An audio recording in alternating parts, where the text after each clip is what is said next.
Okay guys, welcome back again. Here we have a Nissan Qashqai 2016 1.2 petrol turbo, and we've got an issue with cylinder number 4. It's low on compression, most probably a piston fault, and knowing these 1.2 petrol engines, they're not the most reliable of engines. So we spoke with the customer, we've told them what needs to be done. They've purchased a reconditioned engine from Nissan themselves. So the engine is here. We're just gonna take out the engine now.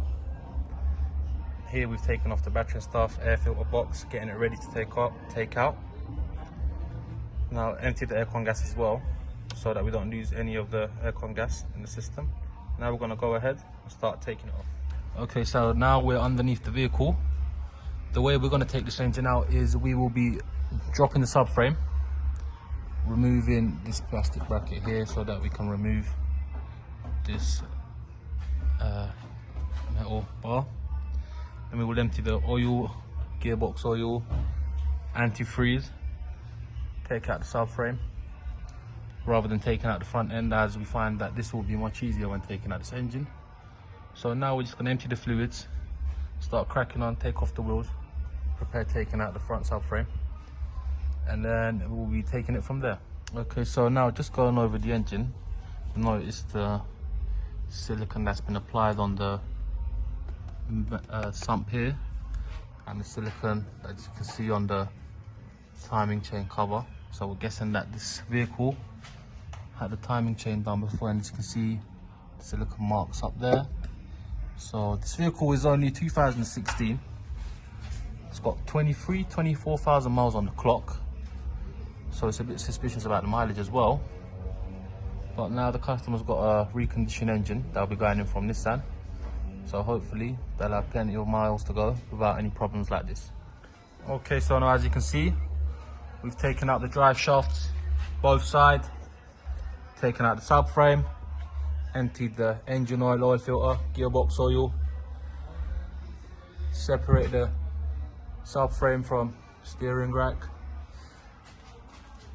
We took off the drive shaft from the mountings here that bolts onto the block, and yeah, now we're going to take off the exhaust.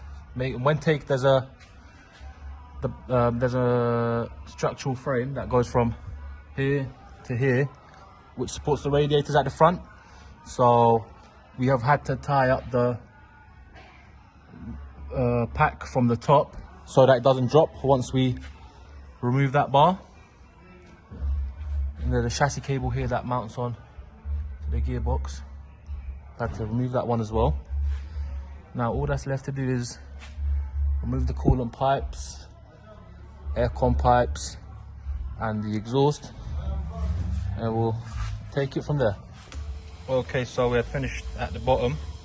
We started removing the wiring harness, but removing the wiring harness is a complete pain. As you can see, all these connections here, this one goes into the front radiator, chassis cables, everything is just scrammed into this corner. That's why, thinking about it now, we should have just took off the front end. It would have made our life so much more easier. As you can see, the wiring harness looks like a mess. This box and everything, it's all in one piece with the wiring harness. So anyways, we've separated it. Now all we've got left is, I think, the heater matrix hoses at the back, and I think a few fuel pipes and a few more coolant pipes, and the engine should be ready for us to drop. So now we're just gonna work our way, bring the engine down, and then take the stuff over, put onto the new engine, prepare it to put it back in. Okay, so engine is ready to drop down now. We've got our engine table, a few blocks of wood. As you can see, everything's separated. Now we're going to remove the engine mounts and then lift the car upwards on the ramp. Okay, so we're taking the engine out now. As you can see, got to be careful, make sure nothing's catches onto anywhere. Okay, lift it up. Yep.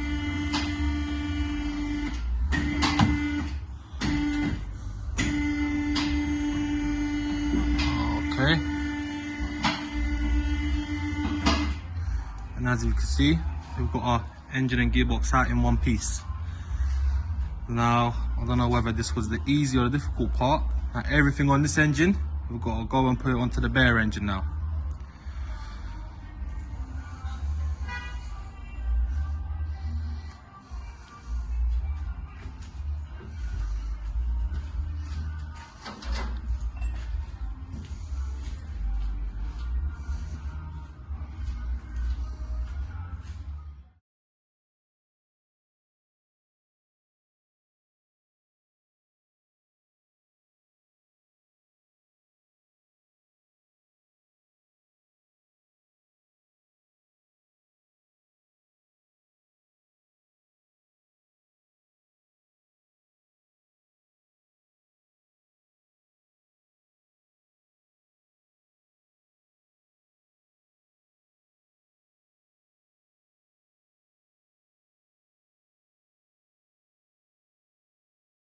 Okay, so here's our new reconditioned engine, which is from Nissan.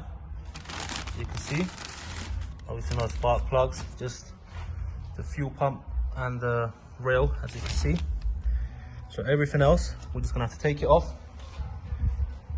Some of the parts are on the floor, some there.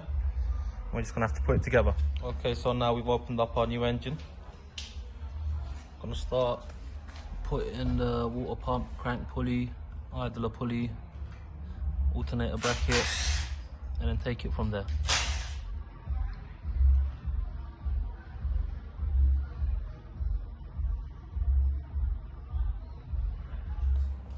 Okay, so now as you can see, we've got our new engine on the table.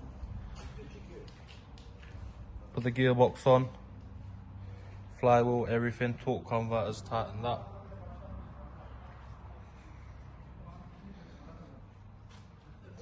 Put the turbo on, new washer for the turbo oil pipes.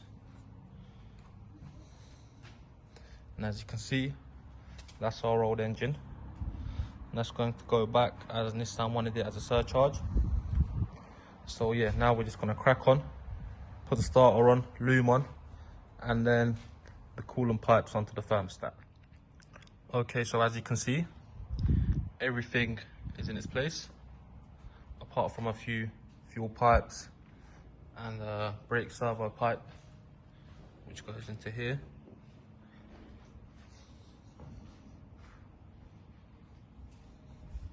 The difficult part of putting this loom was getting it through the thermostat, because you've got to be careful for the clips. You don't want it chaffing on any pipe, on any wires, and then in the future causing a wire to break. So make sure you're careful when you're placing those clamps for those hoses. As you can see, we're now ready to put the engine back in. Only thing that's left, these wires, which one sits on top of the gearbox mount. There's a bracket that sits onto there. Most of these bolts here, they just clamp onto, bolt onto that bracket, and then that's about it. Okay, so now engine's been put in place. As you can see, mounts are on, engine mounts. Now we're lifting up the vehicle.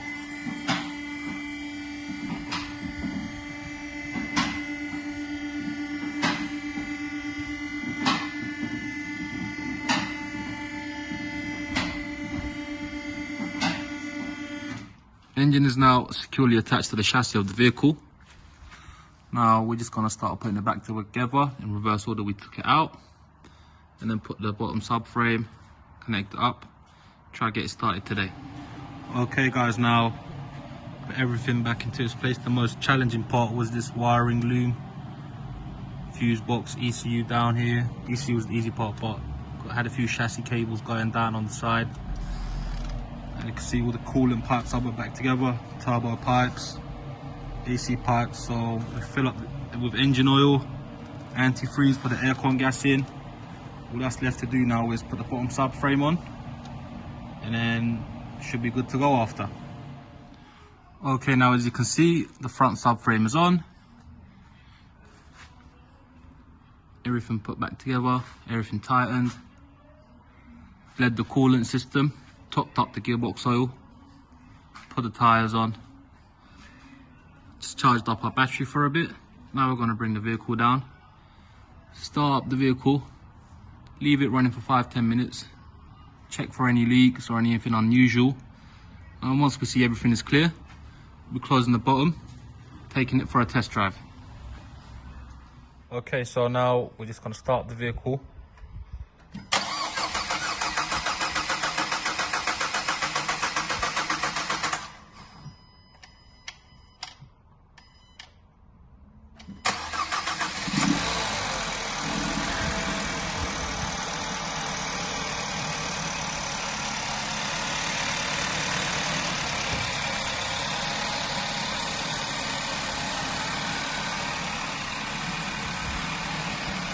As you can see and hear, the vehicle's running nice and smooth now.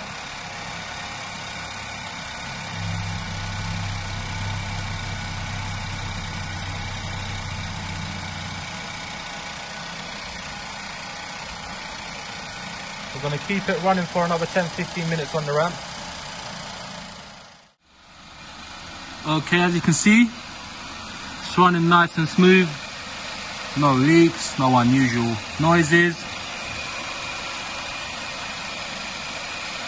Vehicle is up to temperature.